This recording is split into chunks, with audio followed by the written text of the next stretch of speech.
Hello students, welcome to my YouTube channel Easy Mathematics. In this video lecture, we discuss some more theorems on chromatic polynomial. Till the previous videos, we have discussed the various things on the chromatic polynomial. We say that the chromatic polynomial have no constant terms. We say that the sum of the coefficient of the chromatic polynomial are always 0. And we say that the second highest coefficient always provides the total number of edges in the given graph, such and such. So all those things we are supposed to prove now. So the first proof is prove that the constant term of any chromatic polynomial of G is 0. So the constant term in any chromatic polynomial should be 0. So how to prove it? So let the chromatic polynomial of G is this one. This is a polynomial in lambda. So that is a general polynomial. So all the terms are there. So for any graph G, we know that the chromatic number is always either 1 or greater than 1. So for any graph G, here P and lambda should be 0. P and lambda means the chromatic polynomial of lambda should be 0 when the chromatic number is less than 1. This chromatic, that means the lambda value is when it is less than 1. Less than 1 means it is 0 when, then always whatever be the chromatic polynomials are there, that has to be 0. Because no such chromatic polynomials are there. So now, in this polynomial, if we substitute lambda value as 0, then we will find out a0 into 0, a1 0 and all these 0 and the last an should be remaining. So that finally, when we simplify, it will provide that an should be 0.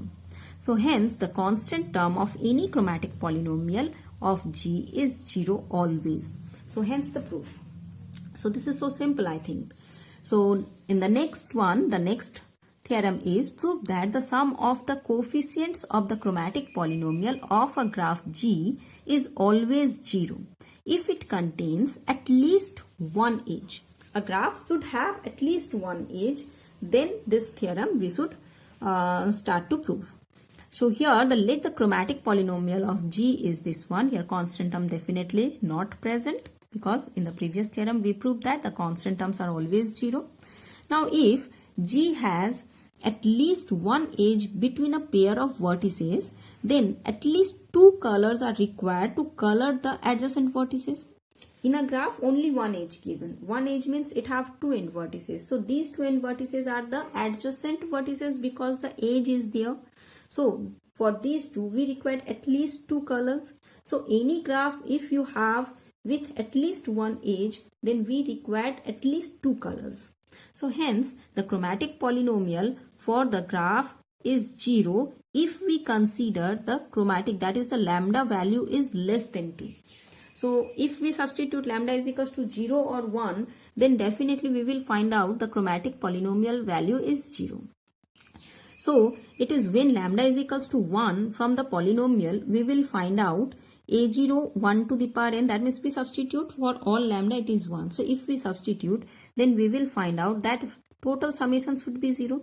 That will implies a0 plus a1 plus a2 up to all these coefficient, this summation should be 0. So which will implies that the sum of the coefficients of the chromatic polynomial of a graph G is always 0 if it contains at least one edge. So this one is the proof of the theorem. So the next theorem, prove that the coefficient of chromatic polynomial is alternate in sign. So any chromatic polynomial you will find out that the first term is positive, the second term is negative, the third term is positive, fourth term is negative, and so on. So the consecutive terms are always having the two different sign or the alternate signs are always there. So how to prove that? So for this proof, this problem can be proved by the method of mathematical induction depending on the number of edges E of the given graph G. If E is 0, that means no edges are there. No edges means it is a null graph.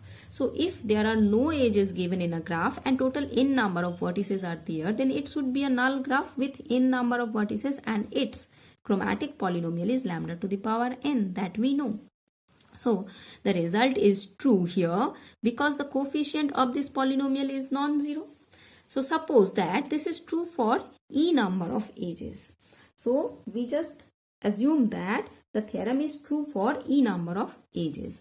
So if B1 and B2 are two vertices in G which are adjacent, that means B1, B2, this one is an edge which exists in G. Again, we consider a subgraph by removing that particular edge which connecting the vertices B1, B2. So H is a subgraph of G, where H definitely is a subgraph which is same as G but excluding this particular edge. So therefore, B1 and V2 must be non-adjacent vertices in H. That is very obvious. If we remove the edge from B1, B2, then B1, B2 are non-adjacent vertices and these are the part of H, the subgraph of G. So by decomposition theorem, we can have that for this subgraph H, if we find out the chromatic polynomial, then by decomposition process, what we will do? We just find out the G dash, that means the H dash, by adding the edge between the vertices B1 and V2. So this one is another one graph, and by merging the vertex B1, B2, we will get this another graph. Let this graph is in small h into H. So that one H plus this edge means it is the given graph G. So that instead of this one we can write this is the chromatic polynomial for G, the given graph, and this one. So from here we can write that this one is equals to PH lambda minus of this one. So that we can say that equation number 1. So now H is a graph with n vertices and e minus 1 edges. G is a graph with n vertices and e edges. And H definitely then is the subgraph of G with which have n vertices and e minus 1 edges. And HH, that means after merging the vertices V1, V2, this graph is with n minus 1 vertices, 1 vertex less, and let it is E1 edges containing, but definitely E1 is less than E. E is the total number of edges in G. So that is very obvious. Now what we will find out from the mathematical induction, that the chromatic polynomial for H then should be this one with n number of vertices. This one is the chromatic polynomial, that is the general chromatic polynomial with n number of vertices.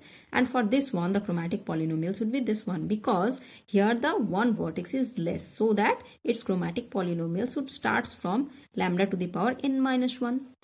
Here ai and bi, that means all these coefficients are positive integers according to our consideration.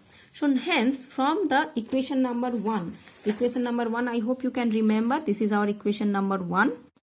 So from this equation number 1, now if we substitute these two values, then we will find out the first one for this one, and for the second one for it is minus of 1, then to the power n minus 1, then the remaining. So that what we will find out from here, so this is a polynomial, just substituting and simplifying. That is, look, if we just add, then what happens? This one is the individual term. Addition will be happen between these two terms. Then next addition will be happen between these two terms. Next, in this way, the addition will happen. So after adding these two polynomials, that means subtraction of these two polynomials, we will get this one. So this is again a polynomial which contains the coefficients which are in alternate in sign. Just observe, these are in alternate in sign. So which proves the theorem. And one more theorem corresponding to this chromatic polynomial is, so that the absolute value of the second coefficient, that is the coefficient of lambda to the power n minus 1 in the chromatic polynomial of a given graph equals the number of the edges in the graph. So that always I am telling you that the coefficient of lambda to the power n minus 1 implies the total number of edges given in the given graph. But how it will be possible, that we are going to prove now. So for that, this problem can be proved by the mathematical induction again. So depending upon the number of edges. So if E is equals to 0, then obviously the chromatic polynomial is lambda to the power n, where n is the number of vertices in G, and this is for the null graph. Hence the coefficient of lambda to the power n minus 1 in this polynomial has to be 0. So the result is true when E is equals to 0. Next, if it is, we know that from the previous theorem that P of, that is the chromatic polynomial of G, is equals to chromatic polynomial of H minus of chromatic polynomial of small h into H.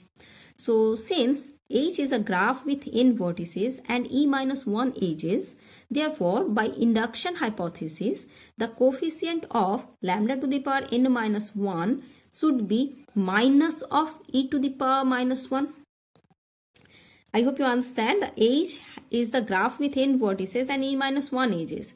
And according to the mathematical induction hypothesis, then it should be proved that the coefficient of lambda to the power n minus 1 in the given polynomial should be minus of e to the power e minus 1, because the second term is always negative, that we have that we observed always.